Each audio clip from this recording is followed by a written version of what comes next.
ଏବେ ଆସିଲା ବଡ଼ ଖବର। ସମ୍ପୂର୍ଣ୍ଣ ମାଗଣା ମିଳିବ ମୁଣ୍ଡ ପିଛା 10 କେଜି ଚାଉଳ ଘୋଷଣା କଲେ ମୁଖ୍ୟମନ୍ତ୍ରୀ ମନୋଜ ମାଝୀ।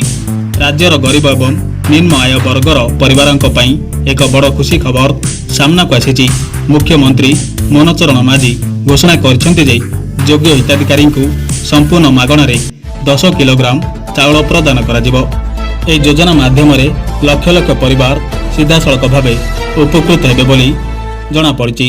ସରକାରଙ୍କ କହିବା ଅନୁସାରେ ଦ୍ରବ୍ୟ ମୂଲ୍ୟ ବୃଦ୍ଧି ଏବଂ ଦୈନନ୍ଦିନ ଖର୍ଚ୍ଚ ବଢ଼ିବା ଯୋଗୁଁ ଅନେକ ପରିବାର ଅର୍ଥନୈତିକ ଚାପରେ ରହିଛନ୍ତି।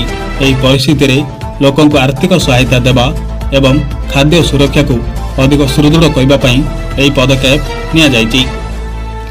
ମୁଖ୍ୟମନ୍ତ୍ରୀ କହିଛନ୍ତି ଯେ ରାଜ୍ୟର କୌଣସି ଗରିବ ପରିବାର ଖାଦ୍ୟ ଅଭାବର ସମ୍ମୁଖୀନ ନ ହେଉ ସେଥିପାଇଁ ସରକାର ଧ୍ୟାନ ଦେଇଛନ୍ତି।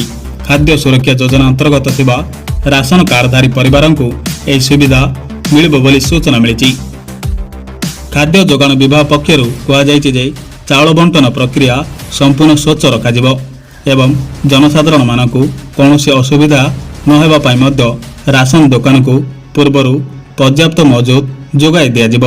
ଏହି ଘୋଷଣା ପରେ ରାଜ୍ୟର ବିଭିନ୍ନ ସ୍ଥାନରେ ଲୋକମାନଙ୍କ ମଧ୍ୟରେ ଖୁସିର ଲହରୀ ଦେଖିବାକୁ ମିଳିଛି।